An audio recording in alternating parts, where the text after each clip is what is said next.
하나님 말씀 보겠습니다. 하나님 말씀 시편 16편 1절에서 11절까지 말씀입니다.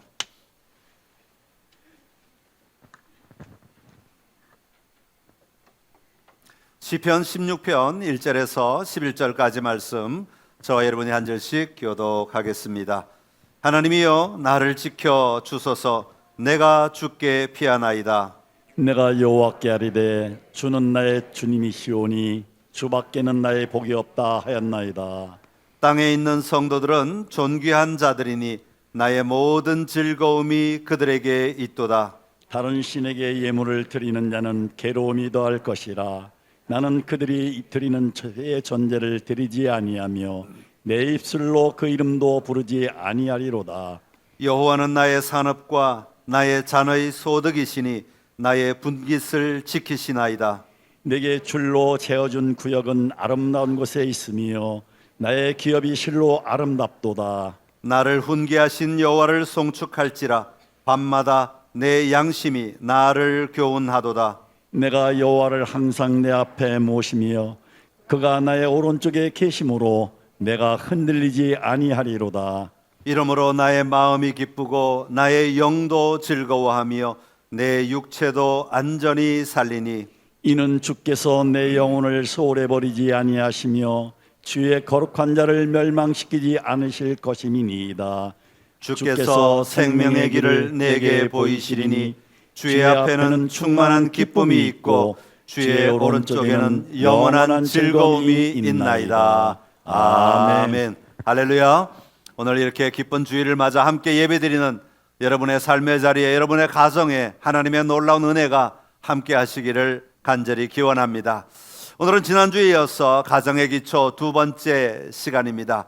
환경을 보는 시각이라는 제목으로 같이 말씀을 나눕니다. 한번 따라합시다. 환경을 보는 시각. 여러분은 지난주 한 주 동안 괜찮아 라고 말해 주신 적이 있으십니까? 아무리 설교를 들어도 가서 행하지 않으면 그 설교는 사라지고 말아요. 한번 따라합시다. 괜찮아. 괜찮아. 여러분, 하나님은 우리의 마음을 보십니다.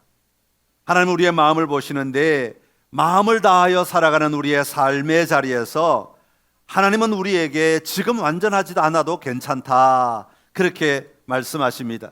지금 모든 것을 다 잘하지 못해도 괜찮아, 그렇게 말씀하시는 분이십니다. 다시 한번 우리 좀 큰 소리로 한번 좀 따라하면 좋겠습니다. 괜찮아. 괜찮아. 지금부터 하면 돼. 괜찮아. 괜찮아.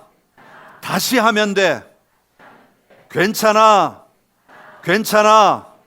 할 수 있는 만큼만 하면 돼. 여러분, 이거 자녀들에게, 특별히 손자녀들에게 해보십시오. 너무너무 좋아할 겁니다.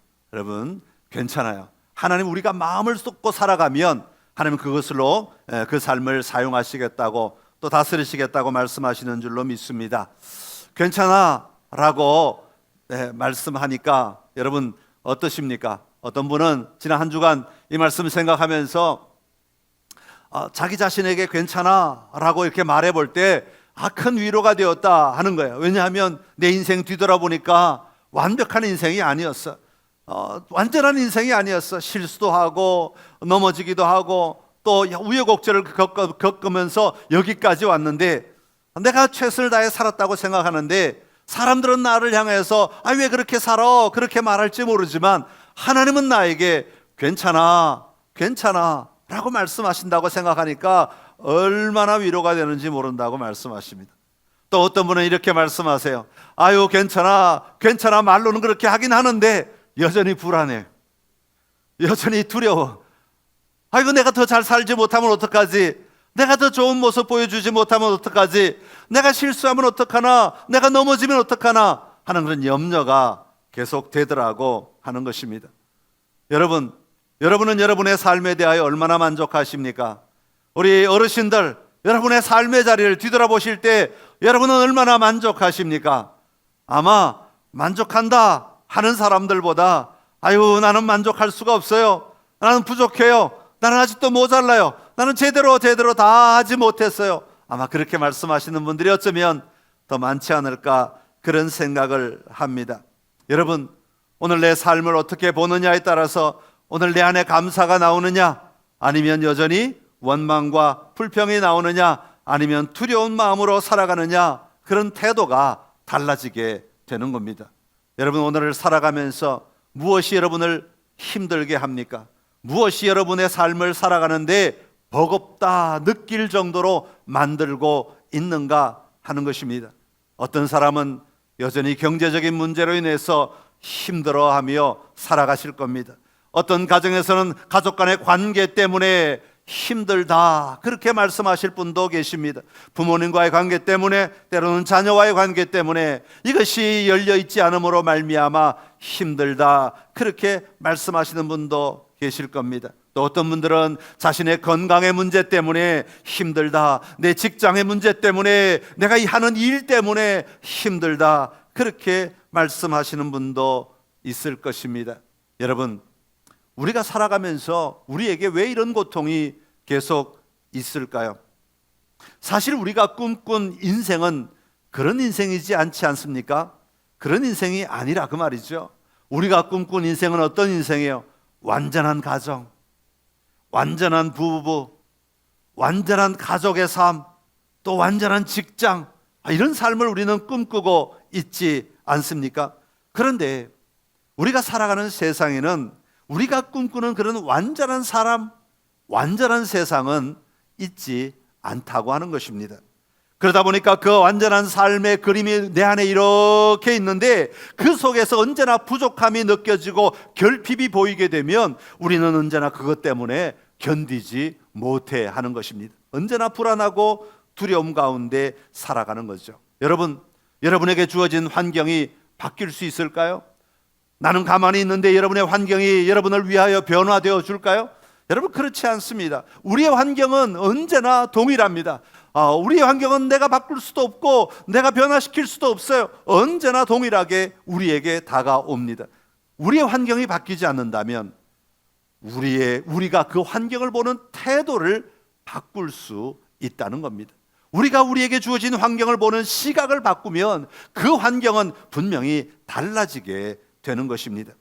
오늘 성경은 끊임없이 우리에게 말씀하시기를 하나님이 주신 이 땅 속에 우리가 어떻게 살아야 하는가, 하나님의 시각을 가지고 하나님의 마음으로 우리가 이 세상을 바라보며 살아가야 한다고 말씀하고 계시는 것이죠. 오늘 본문이 바로 그것을 우리에게 말해주고 있습니다. 우리가 이 땅을 살아가면서 우리에게 주어진 환경을 어떤 시각으로 바라볼 것인가 하는 것을 말씀하고 있습니다. 오늘 우리가 함께 읽은 시편 16편은 다윗의 시입니다. 다윗은 자신의 삶의 환경을 바라보는 태도를 우리에게 이렇게 소개하고 있습니다. 먼저 1절부터 4절까지는 다윗의 신앙 고백이 담겨 있는데요, 2절 말씀만 우리 한번 다시 읽어 보겠습니다. 내가 여호와께 아뢰되 주는 나의 주님이시오니 주밖에는 나의 복이 없다 하였나이다. 아멘. 다윗이 자기의 환경을 바라보는 시각을 가지게 된 그 배경을 1절부터 4절까지 소개하고 있는데 그 핵심은 뭐냐 하면 여호와께 아뢰되 주는 나의 주님이시오니 주 밖에는 나의 복이 없습니다. 그렇게 고백하는 것에서 출발한다고 말씀하고 있습니다. 주는 나의 주님이 되신다고, 주님은 여호와 하나님은 나의 주권자가 되신다고, 여호와 하나님은 나의 통치자가 되신다고 그렇게 말씀하고 있는 것입니다. 여러분, 통치자라는 말은 무엇입니까? 나의 모든 삶을 이끌어 가시는 분이시고 나의 모든 삶을 다스리시는 분이시고 나의 모든 삶에 말씀하시고 일으키시고 세워가시고 도우시고 역사하시는 분이시라는 의미가 이 통치자, 주권자, 주라는 말 속에 담겨 있는 고백입니다. 그런 하나님을 향하여 다윗은 1절에서 이렇게 말합니다. 하나님이여 나를 지켜주소서 내가 죽게 피하나이다. 여러분, 다윗은 삶의 자리에서 언제나 어려움이 올 때마다 하나님께 피한다고, 그래서 이렇게 고백하죠. 주는 나의 반석이 되십니다. 주님은 나의 산성이 되십니다. 주님은 나의 피난처가 되십니다. 나의 피할 바위가 되십니다 라고 말하는 거예요. 그래서 주님은 내가 언제나 피해야 될 때에, 내가 어렵고 힘들 때 주님 앞에 나아가면 주님이 그 모든 삶을 받아주시고 다스리시는 분이시다, 그렇게 고백하고 있는 겁니다. 그러면서 당신 외에는 나에게 복이 없습니다, 주님만이 나의 참된 복이십니다, 그렇게 고백하고 있는 겁니다. 사랑하는 성도 여러분, 오늘 여러분에게 여호와 하나님은 어떤 하나님이십니까? 여호와 하나님께서 나의 삶을 신실하게 인도하고 계시는 나의 주권자이심을 여러분 믿으십니까? 여러분 믿으신다면 그 하나님을 온전히 붙들고 날마다 살아가는 은혜가 있기를 간절히 기원합니다. 우리는 언제나 고백해야 합니다. 주님은 나의 주권자이십니다. 주님은 나의 통치자이십니다. 주님은 나의 왕이십니다. 주님은 나의 피할 바위가 되십니다. 언제나 그렇게 고백하며 살아야 하는 것입니다. 여러분, 우리 하나님이 우리의 주권자시라면 그 주권자이신 우리 하나님께서 그 백성을 그냥 내버려 두시겠습니까? 우리 하나님은 절대로 그렇게 하시는 분이 아니라고 성경은 말씀하고 있습니다. 내 삶에 동행하시며 언제나 나를 지키시고 나를 도와주시는 하나님이십니다. 여러분, 우리 안에 이 믿음의 고백이 분명해야 합니다. 하나님이 나를 도우신다, 하나님이 나를 지켜주신다, 하나님이 나를 인도하신다. 여러분, 이것이 우리가 가져야 될 믿음의 기반인 것입니다. 여러분, 우리의 주권자 되신 하나님께서 오늘도 여러분과 함께 하시며 여러분의 걸음을 도우시며 여러분의 삶의 자리를 지키시며 인도하시는 하나님이신 줄로 믿습니다. 그 하나님을 날마다 의지하며 오늘 하루하루를 살아가는 놀라운 삶이 오늘 우리 모두에게 있기를 간절히 기원합니다. 자, 그렇다면 이렇게 우리가 여호와 하나님을 전적으로 신뢰하며 살아갈 때 우리는 세상을 보는 시각, 환경을 보는 시각을 바르게 가질 수 있습니다. 다윗은 이렇게 고백합니다. 오늘 본문 5절과 6절의 말씀을 같이 한번 읽어보겠습니다. 여호와는 나의 산업과 나의 잔의 소득이시니 나의 분깃을 지키시나이다. 내게 줄로 재어준 구역은 아름다운 곳에 있으며 나의 기업의 실로 아름답도다. 아멘. 자, 이 말씀을 세 번역으로 좀 풀어서 다시 한번 읽어보겠습니다. 시작. 주님, 주님이야말로 내가 받을 유산의 몫입니다. 주님께서는 나에게 필요한 모든 복을 내려주십니다. 나의 미래는 줄로 재어서 나에게 주신 그 땅은 기름진 곳입니다. 참으로 나는 빛나는 유산을 물려받았습니다. 아멘. 다윗은 뭐라고 고백하고 있습니까? 오늘 다윗은 분명하게 이렇게 고백합니다. 줄로 재어서 나에게 주신 그 땅은 기름진 곳입니다. 그렇게 말합니다. 우리 개역개정에서는 내게 줄로 재어준 구역은 아름다운 곳에 있으며 나의 기업이 실로 아름답도다. 그렇게 고백하고 있습니다. 여러분, 줄로 재어준 구역, 하나님께서 줄로 재어주신 구역이 내가 살아가는 삶의 터전, 내가 살아가는 삶의 자리라고 말씀하고 있고, 그것을 6절 끝에 보면 뭐라고 표현하고 있냐면 그것이 곧 기업이다, 그렇게 말해요. 여러분, 성경에서 기업은, 우리 일반적으로 오늘날 기업은 회사를 말하지만 요즘 성경에서 말하는 기업은 다른 의미가 있죠. 성경에서 말하는 기업은 어떤 의미가 있습니까? 이스라엘 백성들이 애굽의 노예로 살아가고 있다가 모세로 말미암아 광야로 나오게 됩니다. 광야로 나온 이스라엘 백성들을 광야 40년에 모세가 이끄는 그 삶이 다 끝나고 나면 누구에게 넘겨집니까? 여호수아에게 넘겨집니다. 여호수아가 그들을 이끌고 어디로 들어가요? 가나안 땅으로 들어가지요. 가나안 땅에 들어가서 정복 전쟁을 합니다. 그리고 그 땅에 있는 사람들을 싸워서 다 땅을 차지하게 됩니다. 그럴 때에 하나님께서 여호수아에게 그 땅을 나누어 주라고 말합니다. 각 지파에게 나누어 주라는 거죠. 베냐민 너는 여기 살아라, 또 르우벤 너는 여기 살아라, 이런 식으로 각 지파에게 땅을 다 분배해 주는 겁니다. 이것을 기업이라고 말합니다.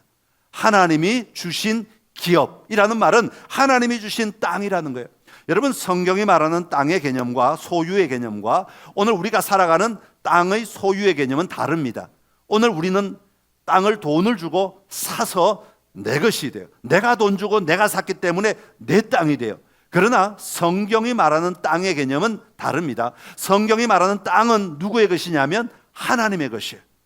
하나님의 것인데 땅을 이렇게 잘라가지고 여기서 너희들이 살아라 하고 하나님이 주신 것이에요. 그러니까 하나님이 맡겨주신 땅이 되는 거죠. 그 땅은 자기 땅이 아니라 하나님의 땅입니다. 하나님이 주신 땅을 하나님의 사람들이 맡아서 살아가는 것을 기업이라고 이야기합니다. 그런데 여러분 한번 생각해 보십시오. 이스라엘을 옛날에 이스라엘 백성들이 광야에 살 때 모세를 통해서 뭐라고 말씀했는가 하면 젖과 꿀이 흐르는 땅이라 그렇게 표현을 했어요. 여러분 성지순례 가보면 아시겠지만 버스를 타고 이렇게 이집트로부터 쭉 올라오면 제일 먼저 보이는 게 기대하는 게 사람들이 뭐냐면 처음 가시는 분들은 뭘 기대하냐면 야 이제 이스라엘 땅에 들어간다. 그러면 여기가 젖과 꿀이 흐르는 땅이라고 그랬으니까 얼마나 아름다울까. 광야에서 정탐꾼들이 들어가서 그곳에서 포도송이가 이만한 것을 봤어. 두 사람 장정이 어깨에 메고 나왔다고 그랬어요. 야 그러니까 젖과 꿀이 흐르는 땅이니까 이 땅의 과일들은 얼마나 크고 맛있겠는가. 이 땅에 얼마나 풍부하겠는가. 이 땅에 얼마나 나무가 우겨졌겠는가. 이 땅에 물이 얼마나 많겠는가. 우리는 그런 생각을 하면서 들어가요. 그런데 밑에서부터 쫙 올라 들어가면 사해 옆은 완전히 사막이에요. 아무것도 없어요. 완전히 사막인데 그 사막도 딱딱한 사막이에요. 그리고 위에 태양은 내리쬐져 나무는 하나도 없어요. 그래서 처음으로 이스라엘 들어가신 분들은 전부 다 이구동성으로 하는 말이 도대체 젖과 꿀이 흐르는 땅이라고 그랬는데 이게 무슨 젖과 꿀이 흐르는 땅입니까? 그렇게 말해요. 맞아요. 여러분 이스라엘 땅은요 분배받은 이 기업들은요 어떤 땅은 이렇게 사막인 땅도 있어요. 어떤 땅은 아주 척박한 산악지역도 있어요. 산이라고 해서 나무가 울창한 산을 상상하지만 절대 그렇지 않아요. 나무가 별로 없어요. 나무가 없고 골짜기에 물도 그렇게 많지 않아요. 겨우 구석구석을 찾아가야만 물줄기 하나 흐르는 물을 볼 수 있을 정도예요. 그런데 그 땅을 다 기업으로 받았다는 거예요. 너희는 이 사막지역에 살아라. 너희는 이 산악지역에 살아라. 너희는 이쪽 평지에 살아라. 너희는 이쪽 바닷가에 살아라. 너희는 이쪽 요단강 옆에 살아라. 그리고 다 분배를 받은 땅을 기업이라고 말하는 거예요. 비록 그 땅이 척박하고 비록 그 땅이 사막이고 비록 그 땅에 물이 많이 없고 비록 그 땅에 나무가 많이 없고 비록 그 땅에 곡식을 심으려고 하면 땅을 개간하고 또 개간하고 또 개간하고 그리고 물을 갖다 붓고 또 갖다 붓고 또 갖다 부어야만 곡식이 자라는 땅이라 할지라도 하나님이 그 땅을 너희에게 뭘로 줬다고요? 기업으로 줬다는 거예요. 그러니까 이스라엘 백성들은 하나님이 주신 이 기업이 비록 사람의 눈으로 볼 땐 다른 나라와 비교해 볼 때는 척박하고 어려운 땅이지만 그러나 하나님이 주신 이 땅은 나에게 기업이 되었기 때문에 내가 이 땅을 갈구며 내가 이 땅 속에서 만족하며 살아간다라는 고백을 다윗이 하고 있는 것입니다. 오늘 다윗은 그 땅을 바라보며 이렇게 고백합니다. 내게 줄로 재어준 구역은 아름다운 곳에 있으며 나의 기업이 실로 아름답도다. 사랑하는 성도 여러분, 오늘 여러분에게도 이 고백이 있기를 간절히 기원합니다. 오늘 여러분의 삶의 자리에 하나님은 우리에게 이 땅을 맡겨 주셨습니다. 다시 말하면 이 땅에 기업으로 주셨다는 겁니다. 여러분의 삶을 살아가고 있는 이 땅, 아파트 몇 평 이것뿐만이 아니라 여러분이 함께 살아가고 있는 사람들도 기업으로 주셨고 여러분이 해야 하는 일도 기업으로 주셨고 여러분이 살아가고 있는 동네도 기업으로 주셨어요. 여러분 선창교회가 이 땅에 있는 것은 하나님이 이 땅에 기업으로 주셨기 때문입니다. 이 땅에서 이 지역에서 필요한 일을 감당하며 이곳에서 하나님의 뜻을 이루어가라고 우리에게 기업으로 주신 것입니다. 그러게 우리는 이 땅에서 성실하게 불평하며 원명하며 다른 것 바라보지 아니하고 이 땅에서 할 수 있는 최선을 다해서 우리가 성실하게 감당하며 살아가야 하는 것입니다. 사실 우리는 지금 부부관계나 자녀와의 관계나 부모님과의 관계나 형제들과의 관계나 아니면 직장의 문제나 건강의 문제나 만족할 수 없는 환경이 얼마나 많이 있는지 모릅니다. 그래서 불평이 나오고 마음이 언제나 무겁고 심지어는 두려움까지 있어서 이 자리를 박차고 나가서 우리가 좀 살아보고 싶은 그런 생각이 들 때가 참 많이 있습니다. 그런데 시편은 이런 자리가 바로 하나님께서 나에게 줄로 재어준 구역이라고 말씀하십니다. 더 나아가 이곳은 아름다운 곳이다, 하나님이 보실 때 아름다운 곳이다 라고 말씀하고 있는 겁니다. 그러면서 5절에 다윗은 이렇게 고백합니다. 여호와는 나의 산업과 나의 잔의 소득이시니 나의 분깃을 지키시나이다. 우리 하나님은 내가 처한 분깃, 내가 받은 이 기업을 지켜주시는 하나님이시라고 말씀합니다. 이것이 지켜지도록 도와주시고 우리를 인도하시고 우리를 보살펴 주시는 하나님이시라고 말씀하고 계신 것입니다. 그러기에 우리 모든 인생은, 불리한 인생은 하나도 없습니다. 왜냐하면 하나님이 언제나 모든 사람에게 동일하게 그 환경 속에서 하나님의 손길이 함께하고 계시기 때문입니다. 하나님이 도우시고 계시고 하나님이 인도하고 계시기에 그 기업은 하나도 나쁜 것이 없다고 성경은 말씀하고 있는 것입니다. 우리는 스스로 생각하기를 나는 억울합니다, 왜 나에게 이런 삶을 허락하셨습니까? 그렇게 말할 수 있지만 하나님이 지키신다고 말씀하시니 오늘 내 삶을 또 감당할 힘이 일어나지 않겠습니까? 여러분, 여러분의 삶보다 다른 어떤 사람의 삶이 더 좋아 보이십니까? 내 인생 중에서 이것만 없으면 더 행복할 것 같다고 생각되는 것들이 있으십니까? 나만 손해를 보는 억울한 인생을 사는 것 같으십니까? 그래서 누군가와 좀 바꿔보고 싶은 생각이 드십니까? 여러분, 똑같습니다. 아무리 삶의 자리를 바꾼다 할지라도, 아무리 삶의 환경을 바꾼다 할지라도 우리의 시각이 바뀌지 않으면 모든 삶은 똑같은 삶이 되고 마는 것입니다. 오늘 하나님은 우리의 삶의 자리가 줄로 재어준 구역이라고 말씀하십니다. 내게 줄로 재어준 이 구역이 아름답다 하는 이 고백이 오늘 우리 모두의 고백이 되어야 할 줄로 믿습니다. 전도서 5장 18절은 이렇게 말씀합니다. 같이 읽어보겠습니다. 사람이 하나님께서 그에게 주신 바 그 일평생에 먹고 마시며 해 아래서 하는 모든 수고 중에서 낙을 보는 것이 선하고 아름다움을 내가 보았나니 그것이 그의 몫이로다. 아멘. 모든 수고 중에서 낙을 보는 것이 선하고 아름다움을 내가 보았다.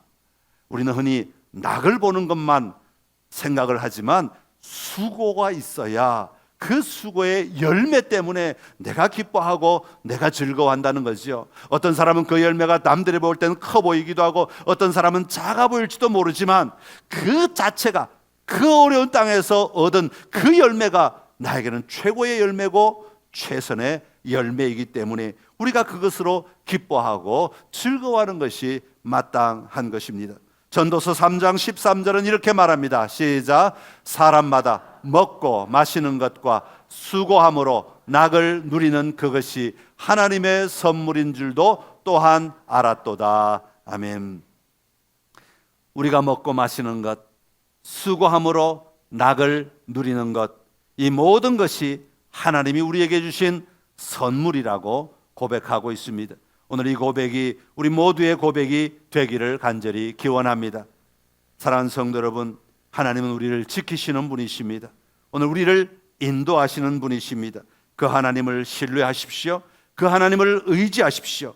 그리고 우리에게 주신 그 땅을 그 하나님을 의지함으로 담대하게 가꾸고 개척하고 또 세워감으로 말미암아 하나님이 주신 이 아름다움을 모두가 누리며 살아가는 기쁨의 삶이 되시기를 간절히 기원합니다. 기도하겠습니다. 참 좋으신 우리 하나님 아버지, 은혜를 감사합니다.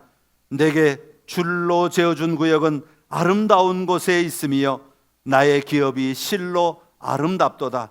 하나님, 이 다윗의 고백이 오늘 우리의 고백 되게 하여 주시옵소서. 아버지 하나님, 이 아름다운 땅을 우리에게 주셨사오니 하나님이 이 땅을 가꾸며 경작할 때 하나님이 통치하시고 하나님이 다스리심을 분명히 보게 하여 주옵시고 하나님의 인도하심을 의지하여 승리하는 삶이 되게 하여 주옵소서. 아름다운 열매를 거두게 하시고 누리게 하시며 그것으로 말미암아 감사하며 기뻐하는 삶이 그치지 않는 삶을 살아내는 우리 모든 성도가 되게 하여 주옵소서. 예수님의 이름으로 기도드리옵나이다. 아멘.